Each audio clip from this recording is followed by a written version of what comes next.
You need to try and pick off the units as... Look at the shields on the Martin.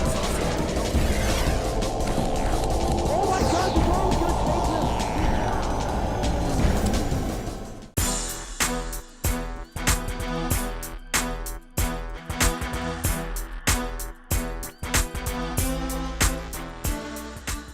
Ladies and gentlemen, welcome.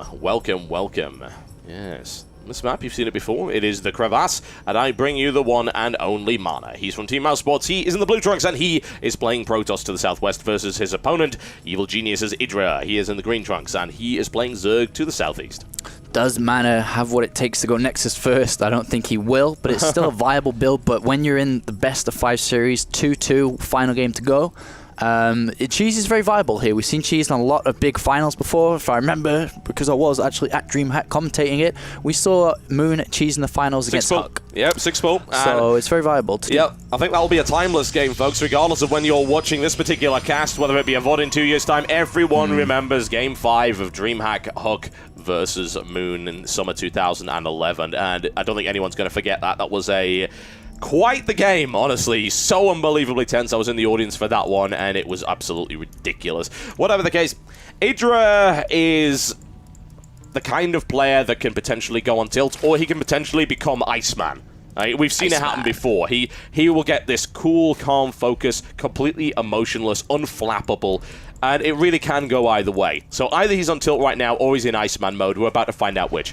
Ooh, gateway opening. So that's surprising, especially on Crevasse. It's so easy to take your expansion. So we are going to see a gateway opening, which is pretty cool. That is kind of cool.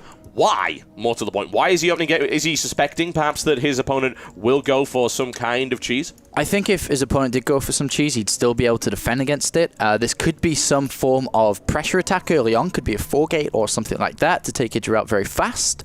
You could go either way, but I don't think he's really doing this to defend against anything. So we'll have to see. It is intriguing. Of course, he could have gone forward if he wanted to go for the defense, as you correctly pointed out. And of course, that destructible debris is a bit of a pain. It narrows down the ramp early on to the point where it's very easy to block off. Admittedly, you can nibble through it quite quickly. It's not got much armor. It's actually got 1 armor on this version and 1,000 HP. So Mana now throwing down a Cybernetics core. So very standard opening for him, and Idra, of course, will see it. And how would you expect Idra to react to that play? Well, he's just going to scout around with this Overlord and be like, okay, there's a lot of openings you're doing now. It can be, you know, very fast. He's actually getting second gas before a Zealot now. So this could be, it still could be a Sentry expand or something. It could be fast Void Rays because of the locations.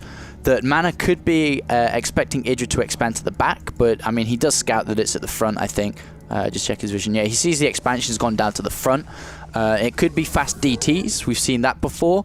And anything's viable right now. It could be 1-gate Expo, which it very well might be as this probe comes up here. Anything goes, ladies and gentlemen. A Sentry on its way up for Mana right now. Nice early defensive unit there. Obviously doesn't cost as many minerals, and that mineral count is starting to get pretty high. It could, of course, be to throw down a lot of gateways, or it could be to expand. We will find out one way or the other. Probe puts down a pylon right there. So an expansion is fairly likely, I would think, at some point in the not-too-distant future. I'm not sure if he's going to go expansion yet. I don't know. He's building up resources. He doesn't want to do anything before the drone is dead, really, because obviously he doesn't want to give free information away, of course. So here comes the Sentry. We'll be able to do a lot of damage to the drone, but will he be able to kill it?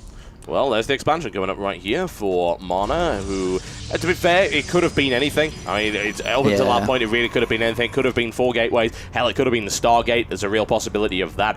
But that's what happens, folks, you know. I guess he's just playing super safe now because it is the final game. And if Idra did go for some Roachling all in, if he killed the Destructible Rocks, it may be very hard to hold if you do go Forge Expo. So he's just going to get a heavy Sentry count up nice and early to use a lot of force fields in defending against this. Ooh, that was almost a free Zergling right there. He left it to the last possible moment. 1 HP remaining on that Zergling, but nice play there by Idra, showing that he is perhaps top 3 control. Top 3 control. And now we do have Idra taking the 3rd hatchery inside his main base, just on the upper ground. And we'll be playing pretty much a macro-orientated game, building a lot of drones here. So no aggressive play by either player. And what will Mana... well, kind of change. I mean, he's adding on the 2nd gateway now. Hasn't really got anything else. He's got the 3rd gateway coming too, sorry. And we'll have to see what he'll do from here. Hallucination is following up from this, so I have to imagine this is not going to be a robotics play as a direct result of that. Yeah, very, very well. Could be like Blink Stalkers again. A lot of players do favor Blink Stalkers. With correct micro, they are very, very, very strong, especially with upgrades. Yep. So we'll have to see. I mean, most likely not going to be getting the robotics bait out. So, I mean, robotics facility. Sorry. Yep. And the simple reason behind that is hallucination is generally used for scouting. That's what it's for in the early game, and we've seen that there are a number of uses later on, but they are fairly rare. So if you are getting hallucination, you're spending the gas on that, chances are you're not getting robotics, and you will not be getting an observer out, so that's why. In the meantime, Roach Warren is going down right here for Idra, and he's looking secure for the time being, sitting on 3 bases versus the 2 of his opponent. He's building 18 Lings at the moment, though, playing very safe. I mean, this is the kind of time players do push out just to do a little bit of pressure, so Mana could get could be in trouble here. If he pushes out too far, Idra has a lot of Lings to defend against any kind of pressure builds. But now we do have the fake Phoenix out, and we'll be able to go around, see that this third hatches up, but not yet mining anything. Interesting follow-up as well is that he actually went directly into a robotics after that one.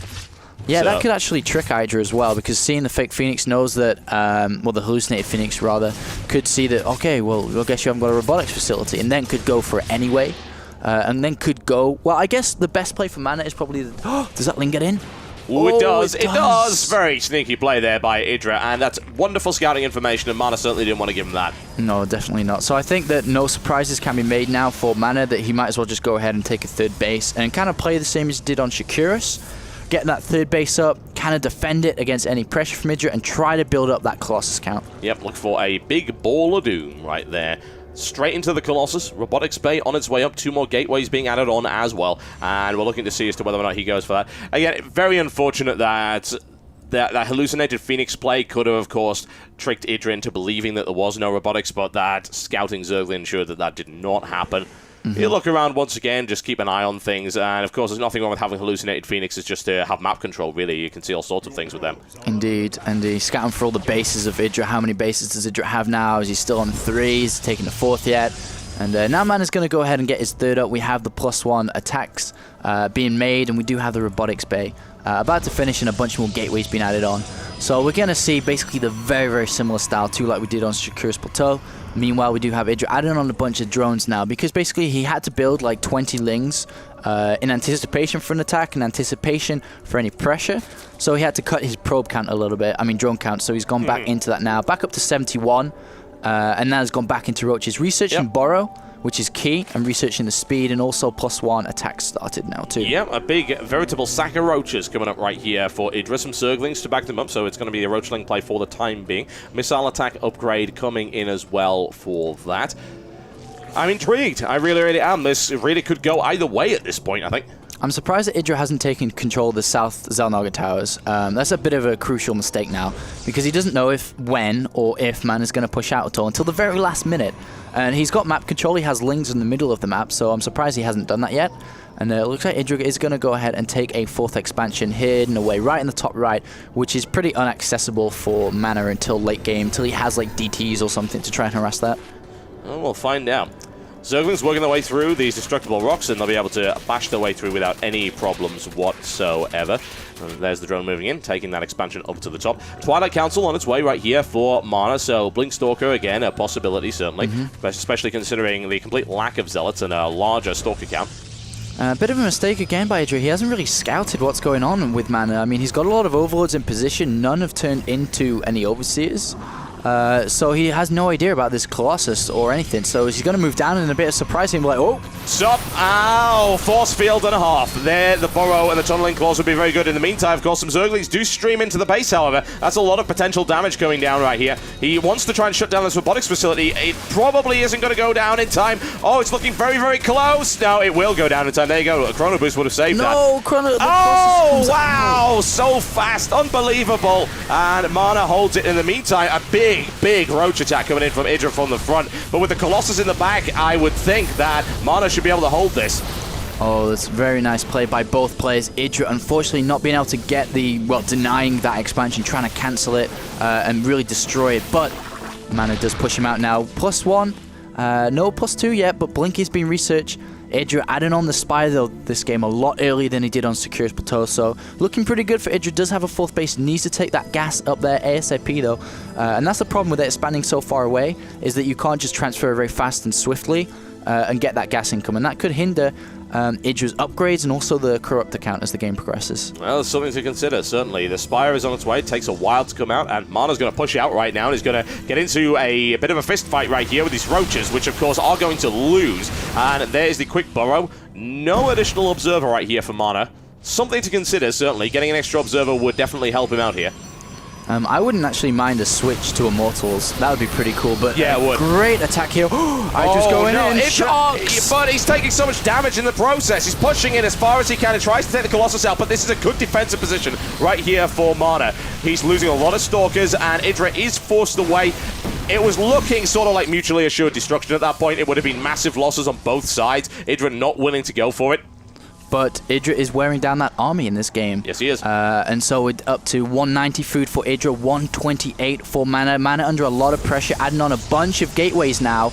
So he has a lot of gateways to warp in. There's so many Stalkers and so on to help deal with this. His Stalker count's quite low, actually, so I'm surprised. Well, there we go, a bunch of Stalkers coming in. And another engagement here just poking around. But look at that counterattack. Oh my, coming in from the side right now. This could cause problems, certainly. The Sentry energy is not as high as he would no doubt like it to be. Idra's got a good surround on right now, trying to break his way through, but reinforcements are coming in, and there's a cannon shelling from the side. So Idra's attack is starting to peter out. The Colossus remain alive. 19 kills, 20 kills now in that one. It reaches the Executive rank. The question is, will it live? Zergling's coming in, and a good, solid defense by Mana. Good solid defense though, but he's losing so much stuff. I mean, the key thing is he's keeping his Colossus alive so he can replenish the gateway count quite easily. But now we're looking at 150 food for Idra, 120 now for Mana. He's so late, Idra, taking these gases on this 4th expansion, and that's really hindering his progress in this game now. And that could be his downfall here, because he's just going to have to build, what, Lings and drones? What, like, he can't fight against this Colossus count, and it's up to 3 now. A 4th one is halfway out, +2, not so far away from finishing. It's going to be close, but Idra's slightly in favor at the moment. Yeah, Idra playing the sledgehammer approach right now. We're really not looking at high tactics. We're looking at just slamming forces into Mana, trying to wear him down as much as possible. And, of course, using his economic advantage, which he does have, 79 drones to 66 probes in favor of Idra, who, of course, also has a 1-base advantage as well. Hey, free Observer! Those are his favorite kind. And now you can see that Mana is flying blind. And there are a lot of Lings, but Lings are going to be pretty useless. Especially if, well, Mana knows they're there, so he's going to be aware of it. As long as he gets in good position, not flankable position, he should be fine to fight against this. But that's what Idra's trying to look for, a flanking position, and in comes a large attack here by Idra. Yep, he's trying to sneak his way around. There are no sentries in play. However, those Lings will be annihilated very rapidly. However, he does have to deal and contend with the fact that this Corruptor count is very high. That's 1 down right here. The Corruption going in. The Blink Stalker, he surrounds with the Blink Stalker and annihilates Idra's force completely. Oh, Idra's going to get that Colossus. Oh, he loses it entirely, but now it's swung in favor of Mana. I don't think you can argue that. Yeah, I mean, 147, and Idra not happy at all with this. Look at that. Oh, dear. And, uh-oh, Mana's got a lot of Stalkers now. It's going to be so hard to fight against all this, especially because one Colossus is still alive. Lings are going to be so hard to do anything here.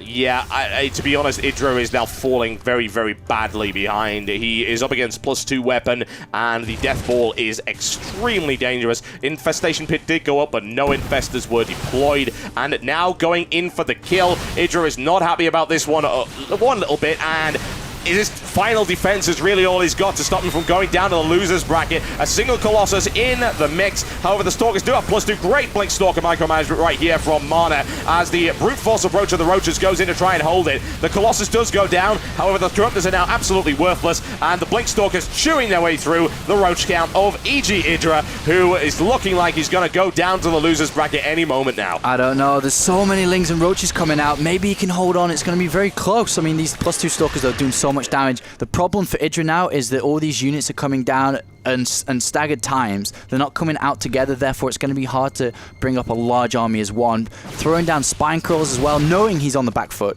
And he really, really is. I mean, he does have an economic advantage over his opponent, but he really has to rebuild his army. His supply count is not looking as amazing as it should, and it's Blinkstalker micromanagement time right here for Mana, and he's really gotten to the swing of it. And big damage raining down right here on the roaches of EG Idra. He blinks in, he looks for the kill, and if the Spine Crawlers come out, he may be able to hold up against this, but this is going to be very, very close, as that is a very nice concave right there by Mana. Blinks out of there, reinforcements streaming in from the side, and even with those Spine Crawlers up now, EG Idra really doesn't have an awful lot left. He's got more roaches on the field. He's bringing them in. He's streaming them in as quickly as possible right now, but he doesn't have good angles. He really does not. Spine Crawler down. Blink in for the kill right here. Looking for the decapitation strike right now. Mana smashing his way through the defenses of Idra, who is desperately trying to hold on for everything is worth, but that expansion is now going to go down, and even with this kind of roach count, it's 15 roaches against 30 stalkers, and unless he decides to fall back to that base, he really is doomed. And Mana doesn't care. Aggressive blink up there. And this could be the end of Idra. And there might be a keyboard smash here. EG might need to send Idra a new keyboard soon. And this is going to be very, very dangerous for Idra. This could be it. And look at that. Well, Idra. There's only one Mana in this game. That's all I can say. And there you go. Unfortunately for EG Idra, he is now down to the losers bracket, as Mana, with an amazing comeback, is able to take not one, not two, but 3 games against the mighty Zerg player. Exclamation mark, @ hash sign, $ you. Yes, What quite. can you say? Well, I mean, he could have said GG, but then again, that would be sorely out of character. Well, there you go, folks. That is Idra down to the losers bracket, and Mana advances in the winners bracket, which is extremely impressive play by him. I don't really think a lot of people expected him to be able to beat Idra, especially not after that 2-game initial loss. He had so much momentum, but just fell apart after that. And I really disagree with Idra's game plan on Terminus. I think that was probably the biggest turnaround on that. Should have played a lot more straight up. And I think he's a lot more favored in straight up fights, and especially if he can wear down that army count. But I mean, there was a lot of mistakes from Idra in this game. I think that 4th base, not killing rocks on the way to the 3rd to the 4th base, so his reinforcements were very slow coming from that 4th base. Didn't take the gas fast enough. Mana takes it. Well played, Mana. There you go. There you go. Oh well, it happens. Idra down the losers bracket, and we will see a little bit more from him in the future, no doubt. And Mana will be going up against some very tough opponents as he continues, and an excellent performance thus far in the IPL Season 2. My name is Total Biscuit. And I'm Diapollo. And we will see you shortly. Thanks for watching.